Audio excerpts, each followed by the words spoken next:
de la medicina es muy competido, doctores. Si podemos saber las estadísticas, 3 de cada 10 estudiantes de su universidad entrarán a una especialidad. Entonces, usualmente son los que más se esfuerzan y los que buscan maneras de aprender más, ¿no? Entonces, primero los felicito por este tipo de iniciativas. Eh, yo hablaré sobre un tema que a mí me apasiona mucho y de la cual tengo una alta especialidad, que son los tumores neuroendocrinos. Cuando estudiamos medicina, nos enseñan un dicho que dice que cuando escuchemos cascos, cascos se refiere al sonido de los caballos, pensemos en caballos antes de pensar en cebras. Y esto hace referencia a que un médico joven, y eso me pasa todos los días, que tengo residentes de varias especialidades, em, cuando ven un síntoma, ¿no? Piensan siempre, o usualmente piensan en cosas raras.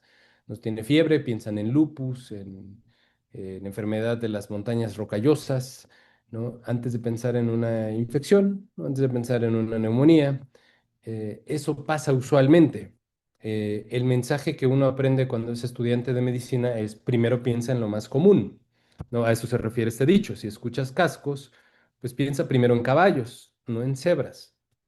Em, este tumor no lo ven en ningún grado de su carrera, porque es un tumor muy infrecuente, pero Harrison dice que si no conocen la enfermedad, pues no la pueden diagnosticar.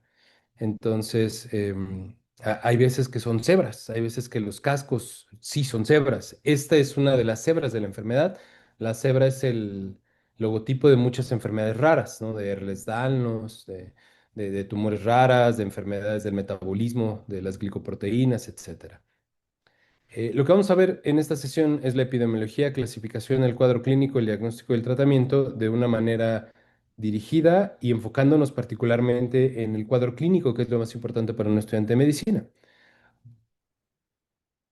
En cuanto a su origen, los tumores neuroendocrinos, como su nombre lo dicen, derivan de las neuronas y derivan de las células glandulares, ¿no? Por eso se llaman neuroendocrinos. Si se fijan aquí, desde 1973 hasta el 2012, este estudio lo que estudió fue un aumento de la incidencia. Vean cómo en 1973 había una incidencia de 1 por cada 100.000 habitantes y llegamos hasta 7. Se ha hecho 7 veces más frecuente los tumores neuroendocrinos. Esto no es porque estemos en una pandemia de tumores neuroendocrinos, sino porque estamos aprendiendo a diagnosticarlos, ahora sí se buscan y ahora sí se encuentran. Em, una forma de decirle a estos tumores es carcinoide. El término Gracias. oide, eh, Hasta luego. Cristina, si nos hace el favor de apagar su micrófono, por favor. Em, el término oide, doctores, tiene que ver con parecido a. Eh, Carcinoide es un término que usaban para estas enfermedades y era porque es parecido al cáncer. Lo que pasaba era se encontraban pacientes con tumores en el páncreas, con muchas metástasis, y entonces el diagnóstico de los médicos es tienes cáncer de páncreas y el pronóstico es malo y morirás en cuestión de semanas. Eso pasa con el cáncer de páncreas, particularmente si no se trata y si hay metástasis. Eh, Estos pacientes vivían, les decían vas a morir en semanas o meses, y pasaban los meses, los años y seguían vivos. Es por eso que se adoptó este término. El término carcinoide quiere decir parecido al cáncer. Siguen siendo cáncer, pero este término se adoptó porque viven mucho tiempo, son de lento crecimiento, son enfermedades que duran mucho tiempo, afortunadamente, los pacientes. Se pueden clasificar por el sitio de origen, la histología, la clínica, en si son esporádicos o familiares y en la etapa clínica. La mayoría de ellos vienen del tubo digestivo. 75% de los tumores neuroendocrinos vienen de alguna parte del tubo digestivo. 25% pueden venir del pulmón o del timo y pueden venir de cualquier parte del cuerpo, pero estos representan cerca del 1%. Puede haber cáncer neuroendocrino de la vulva, de la vagina, del cérvix, del ano, de la piel, de la próstata, de las mamas, etcétera. Las neoplasias neuroendocrinas componen a los tumores neuroendocrinos, que es de lo que trata esta sesión, y a los carcinomas neuroendocrinos. Los carcinomas neuroendocrinos son otros tumores mucho más agresivos y esta sesión no se centra en ellos, son los menos de ellos. Nosotros estamos hablando de tumores neuroendocrinos. ¿Por qué es tan característico e importante para un estudiante de medicina saber de ellos? Porque los tumores neuroendocrinos tienen la capacidad de producir hormonas. Como su nombre lo dice, vienen del tejido glandular y producen hormonas. Entonces, pueden producir 17 tipos de hormonas. Pueden producir glucagón, insulina, somatostatina, gastrina, péptido intestinal vasoactivo, serotonina o histamina. Y de aquí podrán imaginar cuál será el cuadro clínico de alguien que produzca insulina. Pues hipoglucemia, no va a tener la tríada de Whipple, ¿no? Que es hipoglucemia medida en la sangre, síntomas de neuroglucopenia y le das una coca y se recupera, ¿no? Entonces, eso es un insulinoma. La gastrina, cuando se produce gastrina, recordarán en fisiología que la gastrina se encarga de producir ácido clorhídrico en las células principales del estómago. Entonces, tienes un tumor que produce gastrina, tienes mucho ácido clorhídrico y entonces tienes un estómago lleno de úlceras. Este estómago lleno de úlceras se llama síndrome de Solinger-Ellison. Si hay un tumor que produzca un péptido intestinal vasoactivo, recordarán de fisiología que el péptido intestinal vasoactivo se encarga de secretar el líquido en el tubo digestivo. Entonces, si esto pasa, tendrán una diarrea acuosa los pacientes, tan importante que se le llama cólera pancreática. Usualmente los bipomas, el tumor productor de péptido intestinal vasoactivo, viene del páncreas. Entonces, cuando se describieron estas cóleras, ¿no? Porque era gente que se moría de diarrea por deshidratación y que no tiene una infección. Y decían, no tiene una infección, tiene un tumor en el páncreas, ¿no? Es porque es un tumor productor de VIP y por eso le pusieron el término de, de cólera pancreática. Un tumor productor de glucagón, al revés que insulinoma produce hiperglucemia, o sea, aumenta la glucosa, además hace necrosis en el páncreas, produce dermatitis y puede producir incluso demencia de tener tanto glucagón. Histamina y serotonina dan algo que se llama síndrome carcinoide. Recuerdan que el término carcinoide, parecido al cáncer, fue la primera vez se usó para describir tumores que crecían poco, lentamente. Ahora lo usamos los médicos para referirnos a un síndrome. El síndrome carcinoide es, los pacientes consumen una sustancia rica en triptófano, un aminoácido esencial, que podrán recordar que es el precursor de la serotonina y de la histamina. Entonces, cuando lo consumen, se produce una liberación abrupta de histamina y serotonina, lo que pasa, y lo que pasa clínicamente es un flushing, se ponen rojos los pacientes, les puede dar broncoespasmo, les puede dar diarrea. Entonces, mis pacientes con este tipo de tumores dicen, yo llevaba años, doctor, años, con diarrea, me ponía rojo, tenía broncoespasmo, la gente decía que tenía ansiedad o que no tenía nada, ¿no? Y particularmente me pasaba cuando comía ciertas comidas. Eso es muy difícil de identificar para el paciente, pero nosotros sabemos cuáles son los alimentos ricos en triptófano. Me refiero al queso, el vino, el aguacate, los cacahuates, las almendras, etcétera. Comen eso, les da los síntomas. Entonces, estos cuadros tan característicos es lo que hace vital que un estudiante de medicina lo conozca. Pueden producir cortisol. Podrán imaginar que si produce cortisol un tumor, pues tiene un síndrome de Cushing. Entonces los pacientes llegan con la cara de luna llena, la jiba, las estrías, hiperglucemia, la distribución de la grasa anormal, no central. Tienen, tienen grasa en el abdomen y los brazos están hipotróficos. Entonces, Em, es por eso, esta es la parte más importante para ustedes. O sea, un tumor neuroendocrino puede producir cualquier hormona que produce síntomas. Hace 50 años pensábamos que los tumores neuroendocrinos más frecuentes eran los que no producían, los que producían hormonas, nada más. ¿Por qué? Porque solo se encontraban cuando tenían síntomas. Ahora sabemos que no. De hecho, es raro que produzcan hormonas. Los tumores neuroendocrinos pueden no producir hormonas y ahora los diagnosticamos porque ya sabemos que existen. Antes no. El cuadro clínico es muy heterogéneo.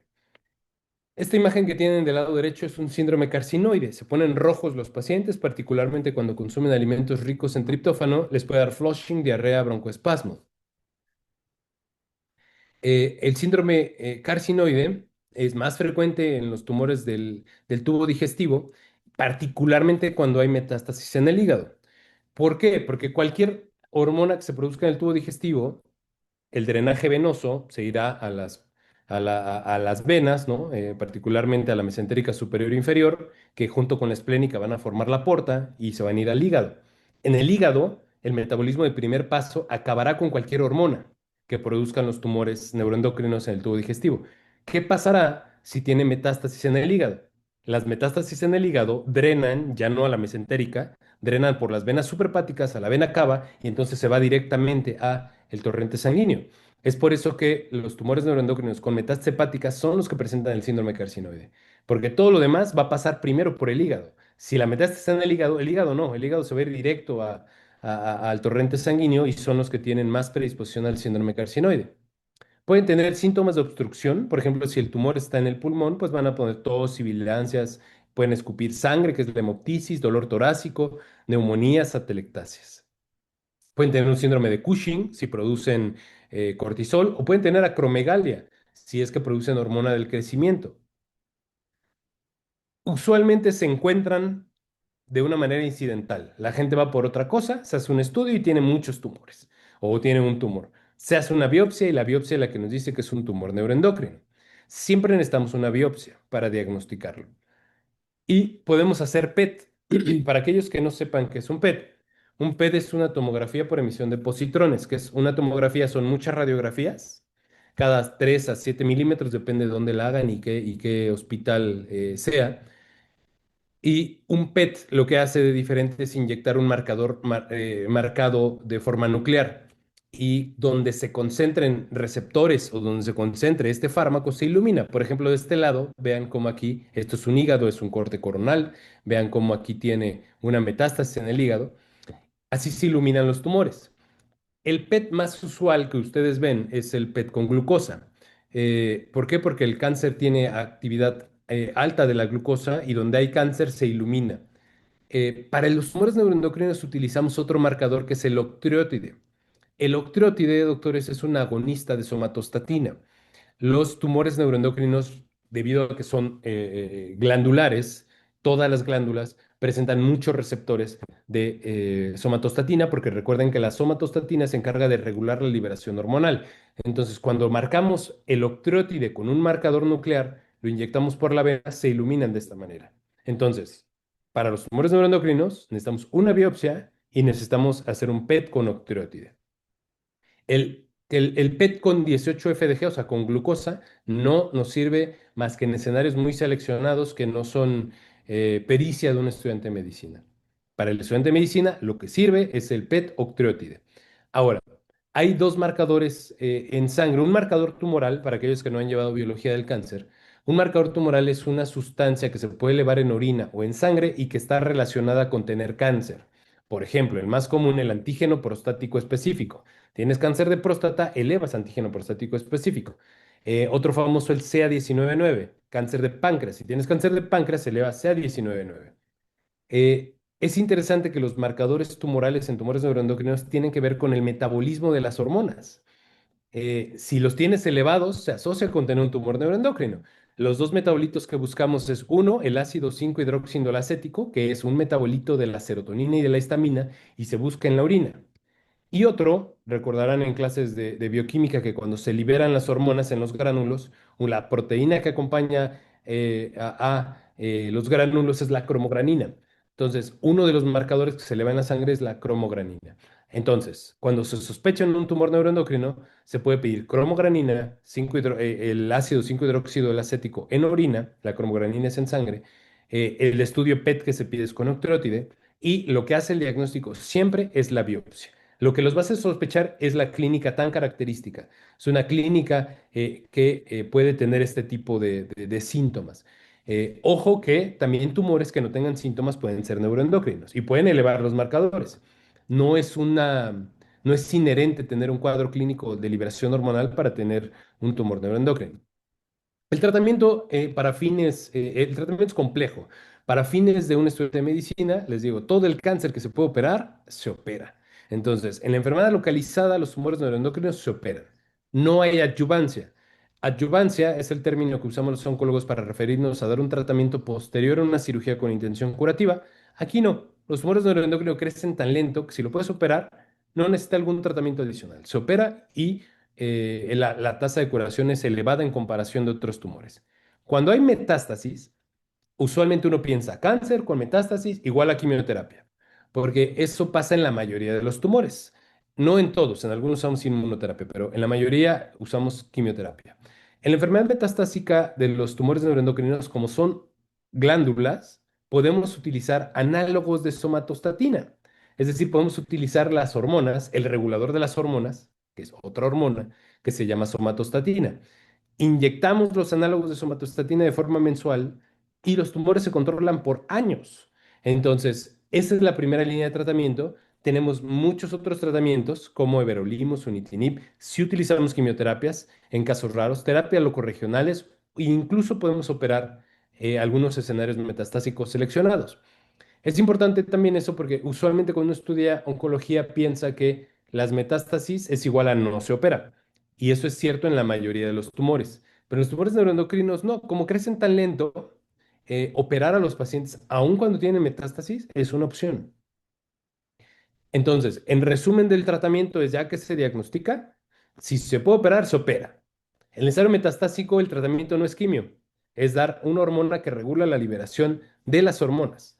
Eh, en escenarios raros podemos dar verolimos, sunitinib, lutecio, quimioterapia.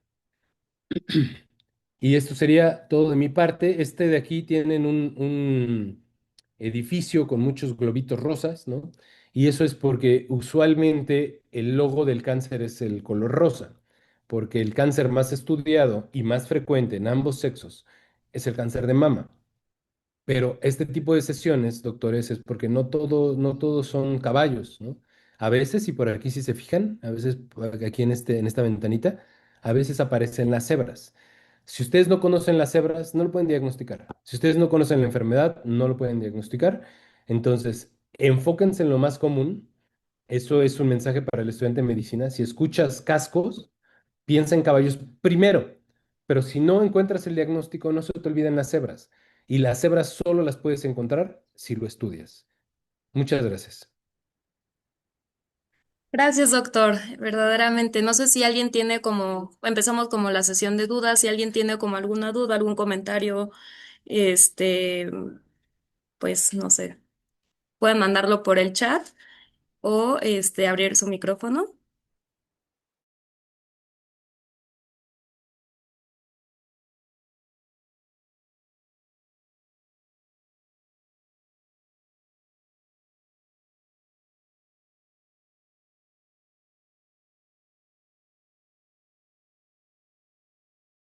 Bueno, yo sí tenía como una duda, doc. Em, lo que usted nos diría con lo que nos quedáramos sería como, bueno, justamente de saber identificar y de que dependiendo en qué zona esté el tumor, va a tener como una clínica, por así decirlo, como muy marcada. Por ejemplo, puede ser como síntomas como de Cushing y, o sea, si ya es primario, secundario, etcétera, etcétera. Este, ¿Cómo, o sea, bueno, con qué cosas clave diría que nosotros como nos deberíamos de quedar, por ejemplo, con la triada del síndrome carcinoide, o sea, cosas como súper elementales, porque hay muchos que todavía no llevan como la materia de biología del cáncer y que no se olvidara, o sea, una manera que no se olvidara o algo así que nos quiera decir. Sí, yo creo que varias cosas importantes para el estudiante de medicina, ¿no? Primero que existen. Como les decía, si no los conocen, pues nunca los van a diagnosticar, aunque estén enfrente de ustedes. No los van a ver. Entonces, primero sepan que existe. Segundo, la clínica, ¿no? La clínica debe ser lo que mande al estudiante de medicina. Nosotros estudiamos medicina para ayudar a la gente. La gente la podemos ayudar solo cuando los revisamos, los escuchamos. Eh, si ustedes no saben revisar o si ustedes no están conscientes de eso, no van a poder ayudar a la gente. Entonces, ayuden a la gente, estén conscientes de la clínica, pregunten estas cosas, ¿no? O sea, esto, de verdad, mis pacientes en promedio tardan años, tardan entre 3 4 años con síntomas, que trató el gastro, que trató el neuro, que trató el neumólogo y no tenían claves sobre el diagnóstico. ¿Por qué? Porque son cebras y usualmente nadie piensa en las cebras.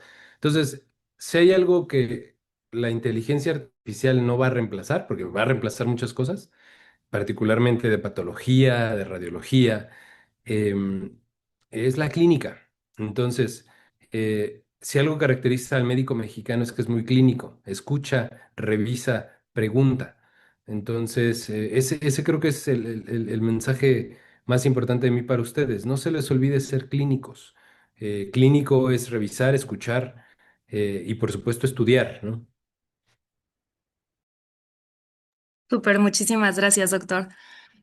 Pues lo tomaremos como muchísimo en cuenta. Todos, o sea, creo que es como un buen espacio porque nos juntamos de diferentes semestres, tanto más avanzados como otros que van en segundo o tercer semestre, y pues irnos complementando con este tipo de ponencias y con ustedes, los doctores, que sean el espacio de podernos compartir un poco más de esto y justamente conocer un poco más las patologías que muchas veces no se ven en el temario, etcétera, etcétera, pero no por eso no lo vamos a encontrar en la vida del día a día y que le podemos hacer la diferencia a cada persona. Entonces le queremos agradecer de parte del grupo de endocrinología y de oncología por su participación. No sé si quiera decir algo, Moisés, que es el PESI, o Mon, o alguno de los que están aquí, algún comentario hacia el doctor, alguna pregunta.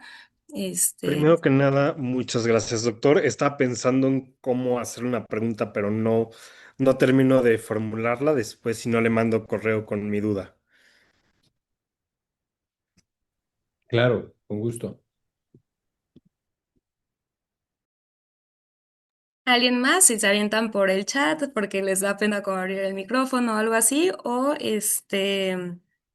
justo detenemos la grabación y ahorita les compartimos el link de registro y pues si algún comentario hacia el doctor o alguna duda que se tenga.